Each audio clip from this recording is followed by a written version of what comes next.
After all, Putin himself claims that the threat of NATO expansion triggered Russia's invasion of Ukraine, essentially a fear of losing the Russian sphere of influence. To continue the case for side opposition, I look to Andrei Soldatov.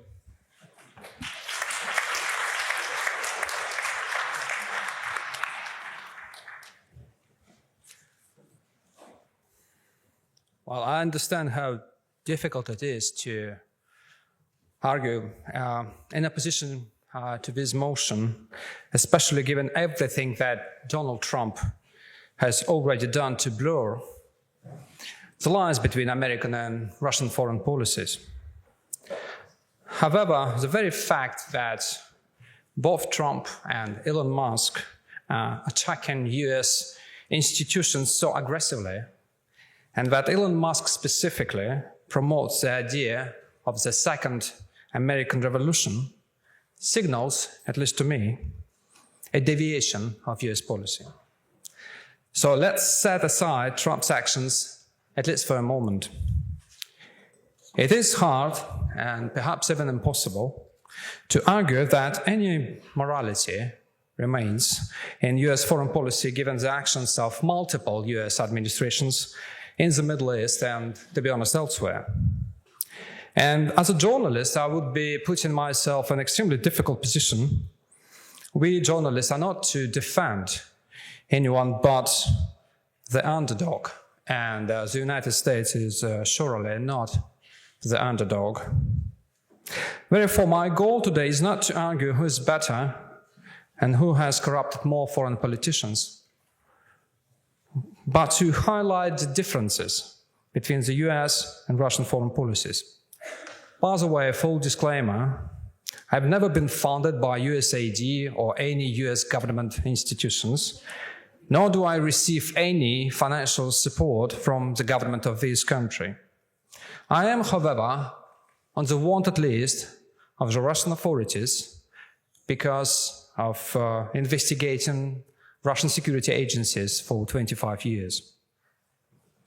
I strongly believe that even if the international actions of the two countries sometimes appear very similar to each other, they are driven by fundamentally different motivations.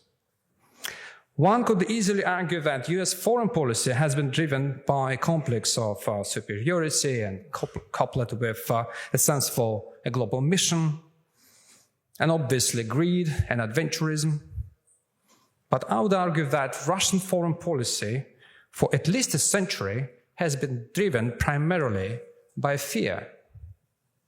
Russian foreign policy has been determined by political masters motivated by any popular movement in the country and abroad, and this is a fear that dates back to Vladimir Lenin's time.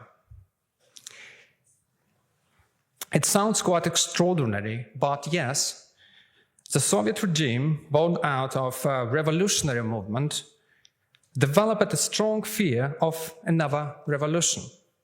The same people who had destroyed the Tsarist regime went completely nuts about any sorts of opposition. And they also became extremely suspicious of their own people, firmly believing that Russians were easily susceptible to foreign hostile influence. That is, by the way, the main explanation for the mass repressions in the country. But it has also affected Russian foreign policy. Even when Soviet governments supported popular or independence movements and leaders in other countries, they became suspicious of those leaders and tried to subdue them. If that failed, they would kill them. The biggest Soviet contribution to the Spanish Civil War, very accurately described by George Orwell in his Homage to Catalonia, was the repressions conducted by the Chekists sent by Stalin. The meticulous and systematic murder of anarchists and anyone suspected of sympathizing with Trotsky, including Andrei Nin, the leader of the Communist Party affiliated with Trotsky. There was a short period of time when the Soviet Union at least appeared to support popular and independence movements around the world out of ideological commitment and some sense of the future. It was under Nikita Khrushchev, Nina Khrushcheva's great-grandfather, and I'm really sorry that she couldn't be here today. But Khrushchev's ousting shows to me that it was a deviation of the Soviet politics. When those activists and leaders of all revolutionary and popular movements found refuge in Moscow, which also happened, it destroyed their lives, because they were given not a safe haven, but a cage, a carefully controlled environment. Vladimir Pozner, present here today, could attest to this. When he was brought to Moscow from the United States, because his father was a Soviet agent, Stalin was still alive. And I would recommend you rewatching the excellent movie, The Death of Stalin, to grasp the atmosphere of his last months under Stalin. It was completely terrifying.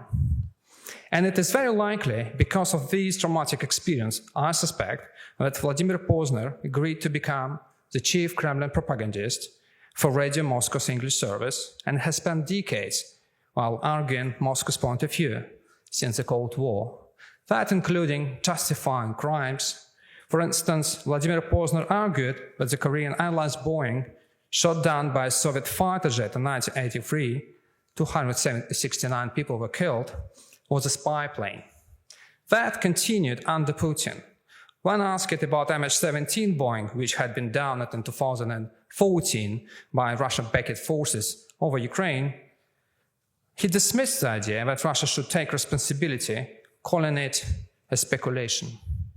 There is a continuity of the treatment of political exiles in today's Russia. Take Edward Snowden, a whistleblower who had bravely exposed US mass surveillance programs.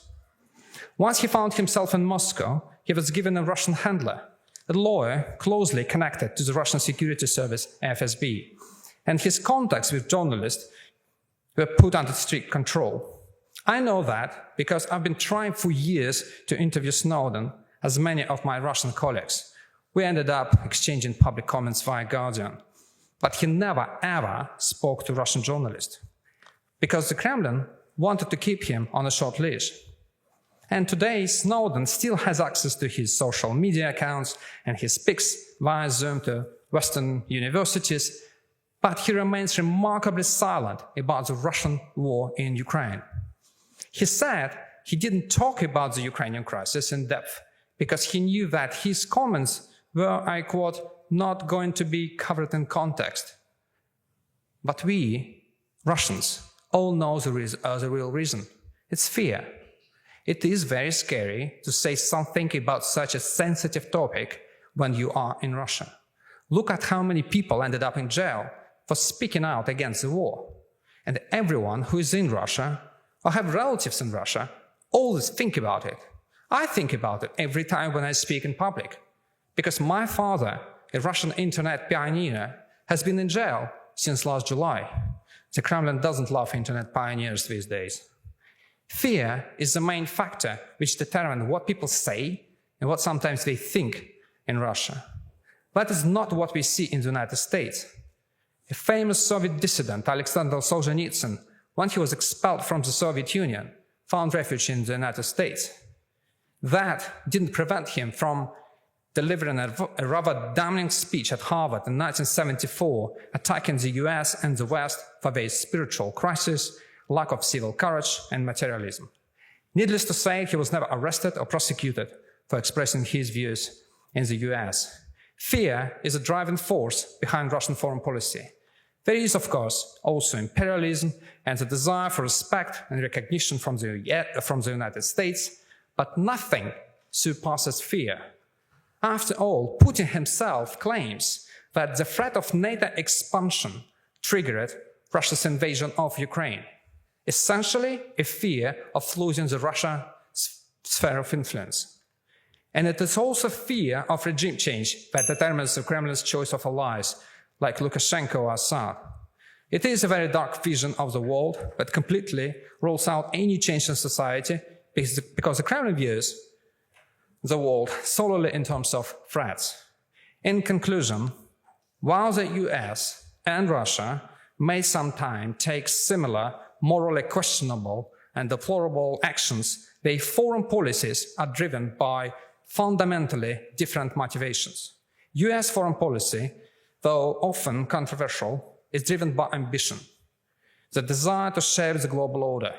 Russian foreign policy is driven by fear of internal unrest, fear of foreign interference in its affairs, and fear of the future.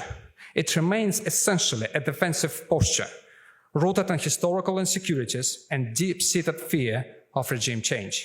Therefore, there is indeed a profound moral difference between the two. Thank you.